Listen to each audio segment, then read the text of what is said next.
My name is Michel DeGraff. I was born in Haiti. I'm a professor of linguistics at MIT. MIT is the Massachusetts Institute of Technology. And I'm also the founder and the director of the MIT Haiti initiative. Thank you, Michel, for joining me. What are your main research interests? My main research topic in linguistics has been to try to understand the way that new languages come into being, how new varieties of languages also emerge, and focuses on the interaction between the contact of populations and creation of new varieties. And in a way, my laboratory case, my own native language, Haitian Creole, which emerged in the Caribbean in Haiti back in the 17th, 18th century, out of the contact between varieties of French and various West African and Central African languages.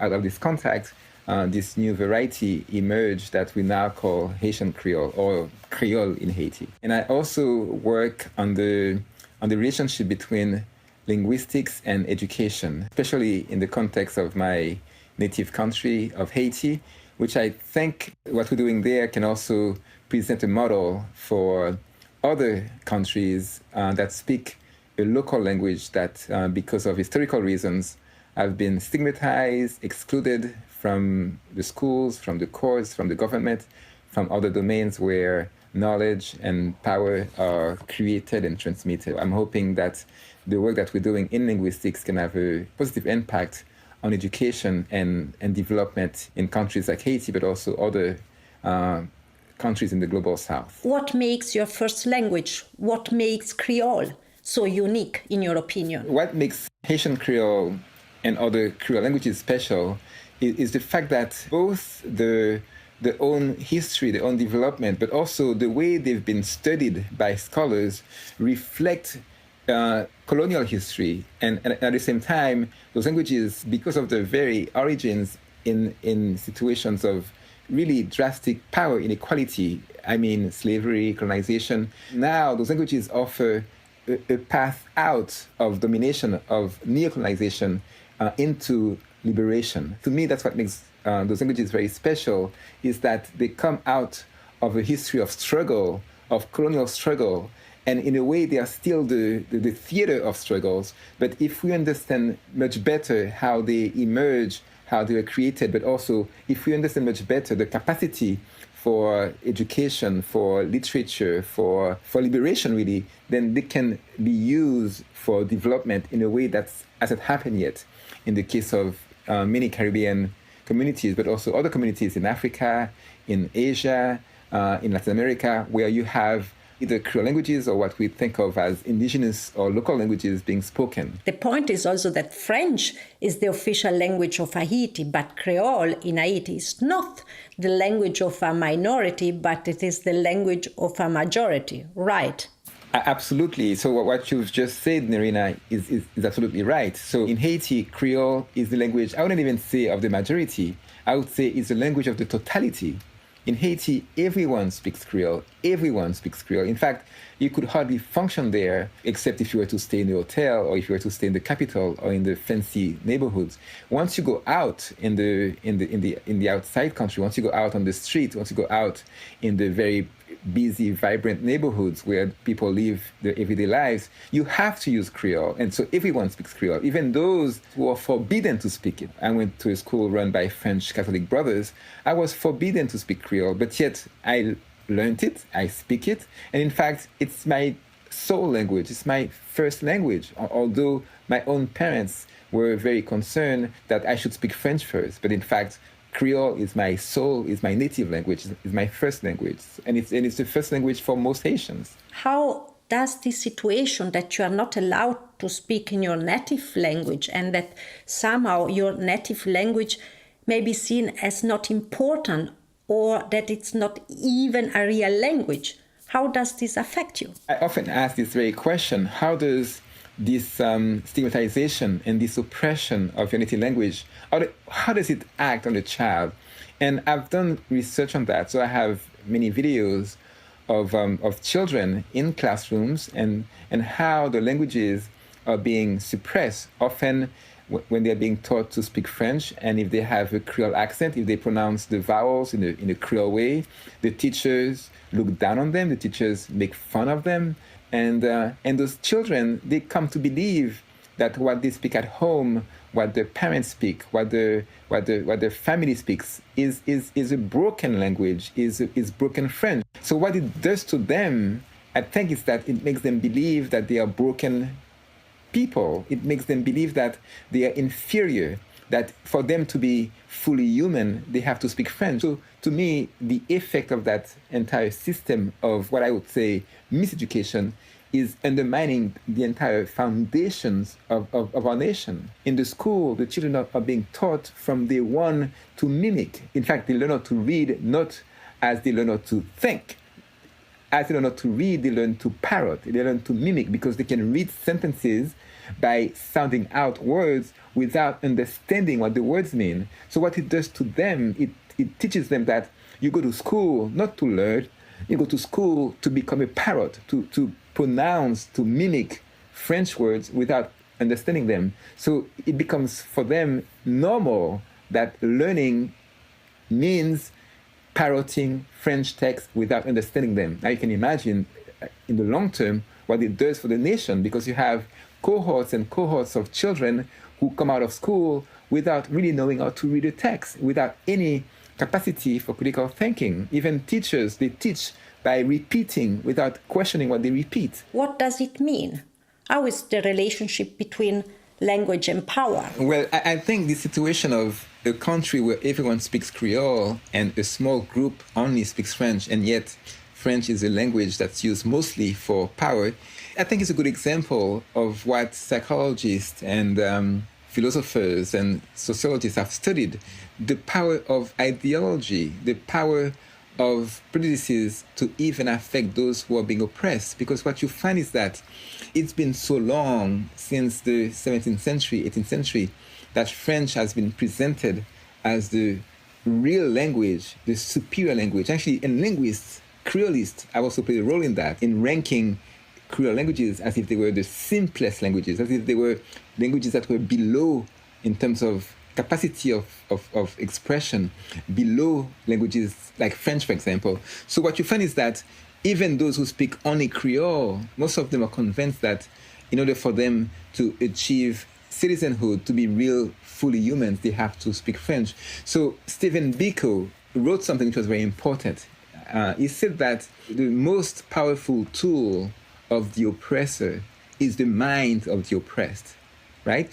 And the idea here is something which also Michel Foucault, Pierre Bourdieu, Frantz Fanon, especially Frantz Fanon, understood very well, is that hegemony works because those people who are being excluded, those people who are being oppressed, they've been convinced to believe in their own inferiority, in the validity of why they're oppressed.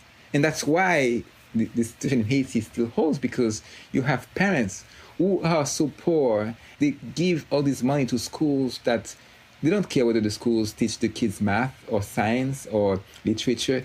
All they care about is, will the kids learn French?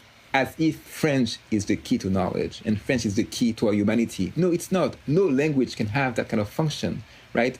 Your best tool to develop your humanity and your knowledge is your native language. And with that, you can also learn other languages. So that's why I think it's really important for teachers and scholars and leaders and linguists and anthropologists to really look at this issue very closely. Also psychiatrists, to deeply understand how to correct it, because until it's corrected, we're going to have a nation that's totally upside down. As my colleague Yves Desjans says, we have a country that's upside down because the schools are upside down. Haiti is a beautiful country, has a long history, even pre-Columbus.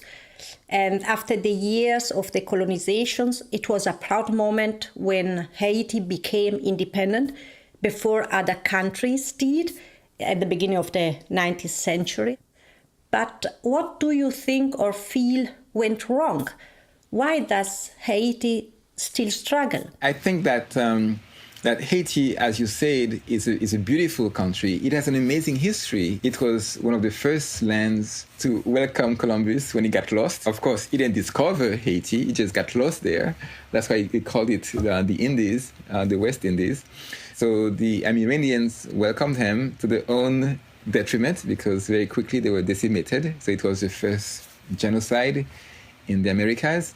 And we've had this glorious history. The Europeans brought in the Africans as enslaved laborers, and these Africans managed to outwit the Europeans. They won an amazing independence war that was back in the beginning of the 19th century. But there's something that our founding fathers understood. Jean-Jacques Dessalines, who was our first president, he understood that we might have won the war of independence in terms of getting rid of the French, but if we don't also become independent culturally, independent intellectually, independent linguistically, then we won't really be independent. So that he understood. And also, he understood that there was this danger to have neocolonialism. So although the French had been expelled, but they were descendants of the French in Haiti, there were also free blacks who, for selfish interest, wanted to just replace the French, to not share the wealth with their compatriots, but create a new class of colonizers that could then oppress their own compatriots. And this is what we've seen. We've seen that in Haiti from the very beginning, there was a small class of free blacks that were free even during the colony, but also of mulattoes, which were the descendants of the French with African women.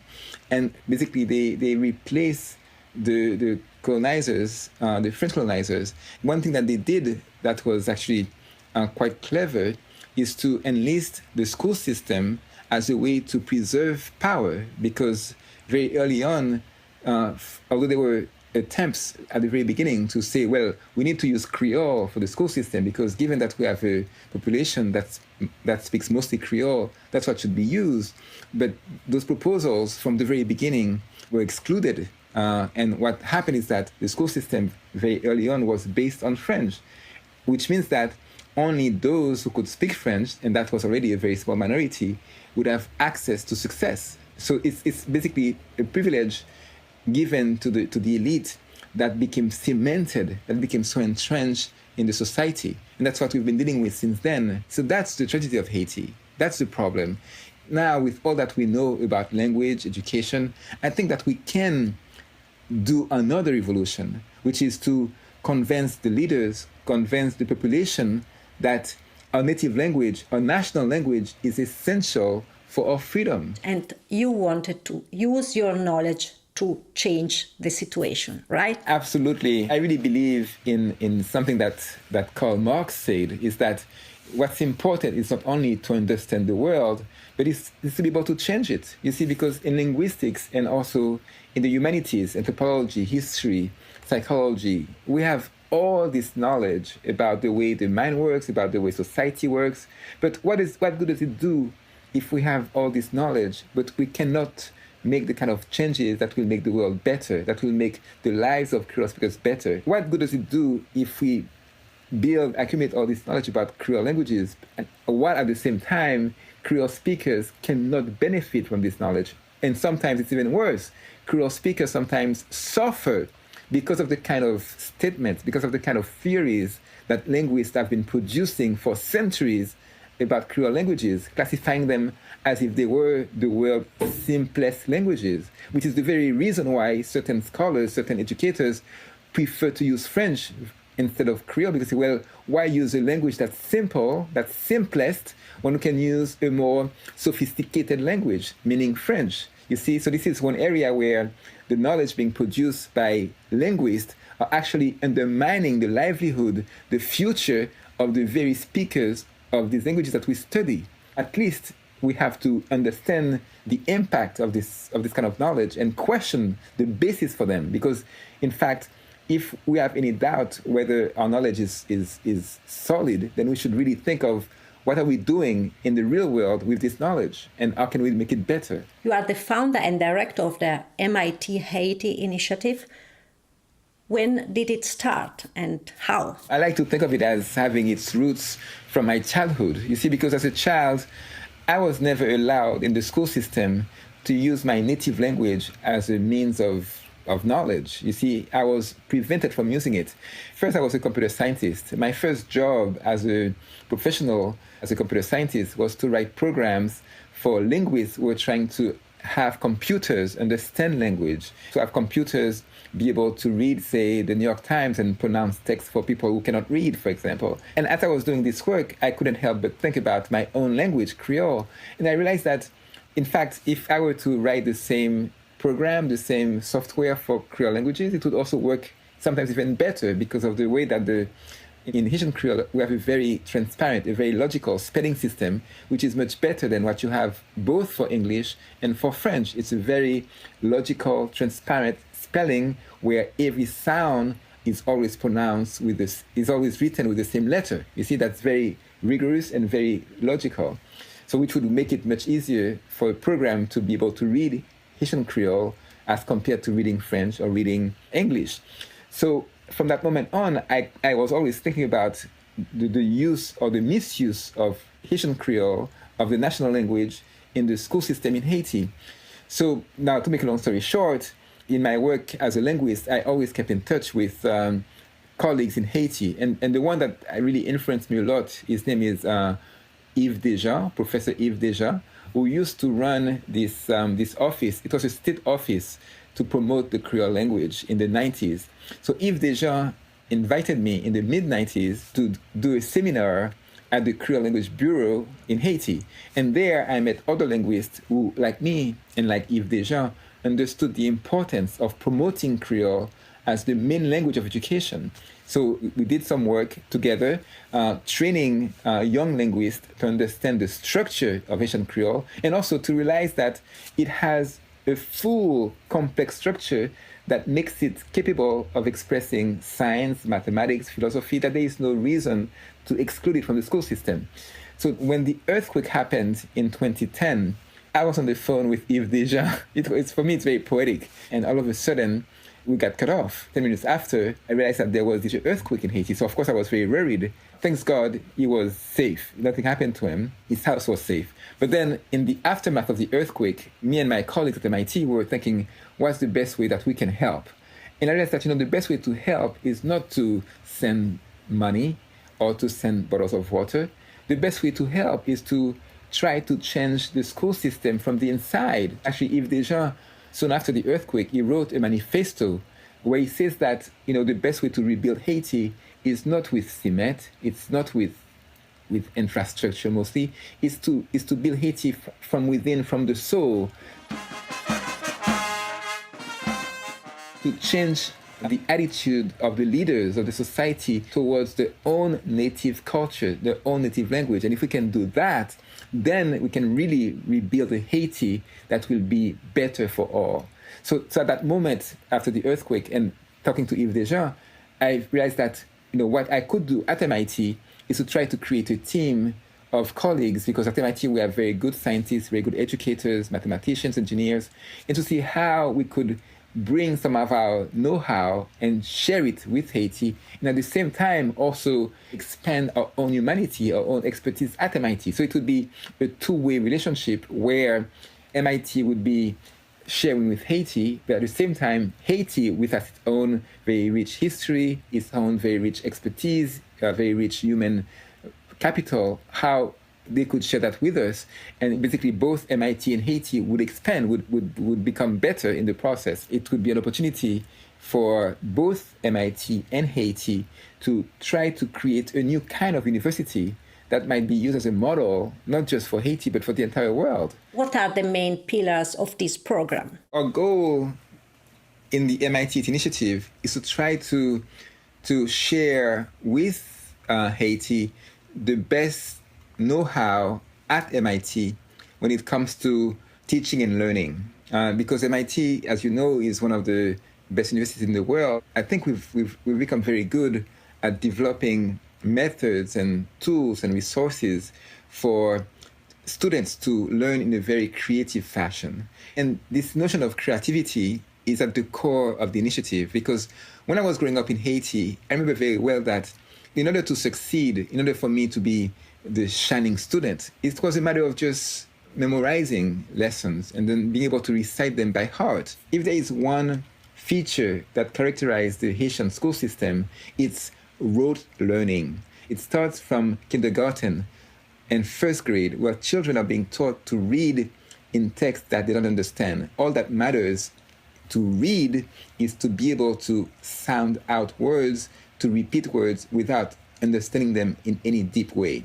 So this is what I felt, this is what my colleagues felt, and this is from my own experience as a student in Haiti, has to be changed in order for the country to use the full capacity of its citizens, which are very creative. If you look at Haitian art, if you look at children on the farms in the back countries, those kids are very creative, but yet they go to school and that creativity is shut off, is not exploited. So the goal was to then create a school system from kindergarten to university where you can learn in a very creative way. You can learn in active fashion. The main aspect of the MIT initiative is to introduce methods and tools for active learning, creative, interactive learning. And to do that, we need one indispensable condition, which is that the students have to be able to use the language that they are most fluent in, because they cannot be creative learners if they have to use a language that they are not comfortable in. So that's the second piece of the initiative. Now, the third piece is something which MIT is very good at, is the use of software, of tools that trigger, that promote this kind of interaction. So that's basically the MIT initiative. What is the relationship between language and personality? Well, I think in Haiti, I think the relationship between language and personality is such a clear one. Because, for example, if you go to Haiti, you will be pressed to find a typical Haitian giving any joke in French, right? So if you're in a courtyard or in the playground, all the jokes, all the stories, all the songs happen in Creole. And those in that context who switch to French, they switch to French to be formal, so when you go and court a girl, right? So in order to impress the girl, you speak French. You have to speak French so that the girl can think that you're smart, that you're well educated, that you have a good social class. But then once you get comfortable with the girl, then I would switch back to Creole. And once I was on the phone talking to my girlfriend, I was maybe 11, 12, and we were talking in Creole. And the mom heard her speak Creole. The mom got offended, picked up the phone and told me, "Sir, please speak French to my daughter." Basically saying that you disrespecting her by speaking Creole. I could speak French, but I was so frozen by this comment that I had to hang up the phone. You see, which shows you how in Haiti that link between language and personality is so clear, because you cannot be yourself in French. For most Haitians, to be true to yourself is to speak Creole. What motivates you, Michel? I think it's my own history in many ways. It's my own history, but also it's when I go to Haiti and I see those children, those kids, and you speak to them, and you feel, you hear that intelligence, that creativity, you feel and you hear that desire to succeed, and you can feel that they have the capacity to succeed. And then to look at them as they go to school, and as they start failing, and they start failing not because they are stupid, they start failing because the school system is set against them. You see, that's, I think, what motivates me. Do you have a dream, Michel? What's my dream? Well, my dream really, it's I would love to see the Haitian leadership own that project, because so far that project is being pushed on the MIT side, is being pushed by actually a growing number of Haitian teachers, Haitian faculty, both at the level of high school, even elementary school, but also at the level of university. But for that project to have fruit in the long term, at some point it has to be owned by the Haitian society in total, meaning the government, civil society, the parliamentary system. So my dream is that at some point, hopefully soon in the future, there'll be political leaders in parliament, in the executive, alongside civil society and all the NGOs, who will realize that for the country to succeed, for any project to succeed, there has to be a model like the one we're promoting, where the national language is at the core of the project, but also that it be participatory, that everyone can participate without any barrier of language or technology. And of course, I would hope that there is stronger alliance between MIT Haiti and the powers that be, both in Haiti and beyond.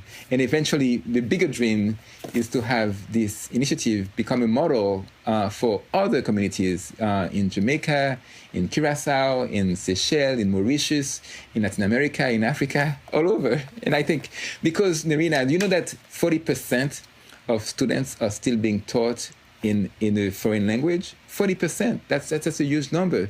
And also, what's really crucial is that there is a direct correlation between those countries that do not use the national language and the countries that are impoverished. So the most impoverished countries happen, well, I think it's not happen, there's a cause to it, are also those that do not make use of the local languages, you see? So the bigger dream is that this model will be applied globally, that in every community where there is a local language spoken, the school system will enlist that local language in the teaching. And on paper, this is what UNESCO, UNICEF, the World Bank, USAID, that's also what they believe in.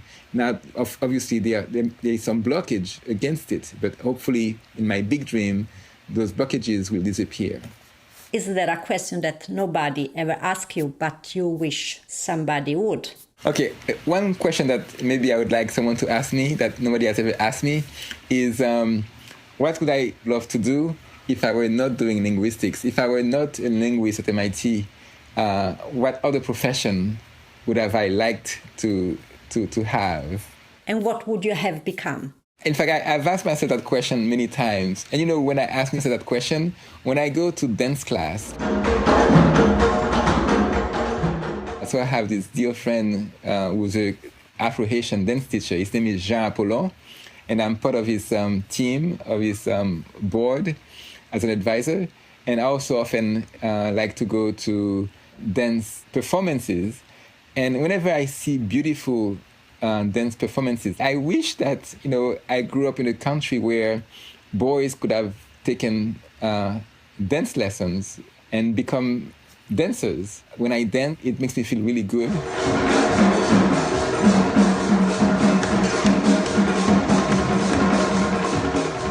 And sometimes I wonder whether I would have enjoyed being a professional dancer, dancing, I don't know, ballet or Afro-Haitian dance, or the kind of dances that the Alvin Ailey Dance Company performs, because they are so beautiful. And it's like a different language, but it's a beautiful language that people can speak even though they come from different backgrounds. So in Jean Apollon's dance classes, when you go there on Saturdays, you see people from all walks of lives. You see people from all ethnicities, all sizes and ages.